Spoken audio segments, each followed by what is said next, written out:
के वंशज है, हम सबके पूर्वज समान है। आज का विज्ञान डीएनए मैपिंग के बाद कहता है, आज हमको कुछ भी लगे हम एक है कि नहीं, हम अलग अलग है, हम ऐसा है वैसा, हम कुछ भी कहे, विज्ञान कहता है 40,000 वर्ष पहले से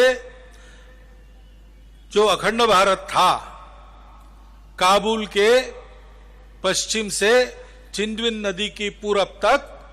और तिब्बत के उत्तर की ढलान से यानी चीन की तरफ की ढलान से श्रीलंका के दक्षिण तक जो मानव समूह आज है, उन सबका डीएनए 40,000 वर्षों से समान डीएनए है। यानी तब से कम हमारे पूर्वज समान है। और हमको उन पूर्वजों ने यही सिखाया कि अपनी अपनी पूजा है, उस पर पक्के रहो, अपनी अपनी भाषा है, उसमें बोलो, उस भाषा का विकास करो, अपना अपना खान पान रीति रिवाज, हम जहां रहते वहां के भूगोल के लिए उचित खान पान है, उस पर भी पक्के रहो।